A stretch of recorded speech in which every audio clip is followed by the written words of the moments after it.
Sementara itu, pelaku-pelaku usaha pada prinsipnya mendukung kebijakan pemerintah yang kembali memperpanjang pemberlakuan pembatasan kegiatan masyarakat atau PPKM yang kali ini berskala mikro. Kendati demikian, para pengusaha berharap pemerintah memiliki skala prioritas.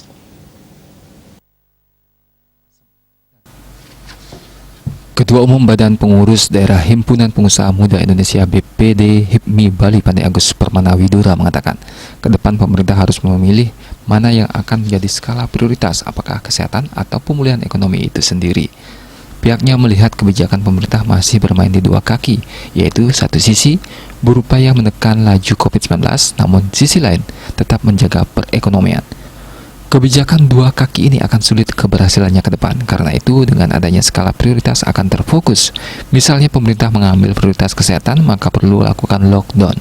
Dalam arti bisnis diberhentikan sementara untuk menekan kasus COVID-19. Bila pertumbuhan ekonomi yang jadi prioritas, maka harus hidup berdampingan dengan COVID dan menyiapkan infrastruktur terkait kesehatan. Mantan Ketua DPD RI Bali ini mengungkapkan, jika kebijakan masih setengah-setengah akan merugikan pengusaha. Pengusaha menjadi tidak maksimal melakukan kegiatan usaha. Investor pun yang akan berencana berinvestasi di Pulau Dewata akan menerapkan wait and see, sebab ekonomi masih menunjukkan pertumbuhan minus. Ia khawatir jika kebijakan ini berlanjut, kedua sektor kesehatan dan ekonomi akan kian parah. Ada kemungkinan PPKM skala mikro pun akan gagal. Hal ini tercermin dari PPKM jilid 1 dan 2, di mana pengurangan signifikan tidak ada.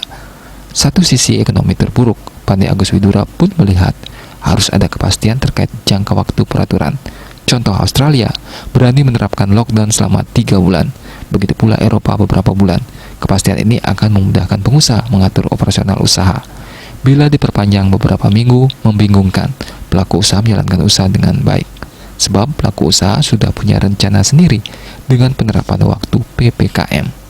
Wartawan Bisnis Bali melaporkan.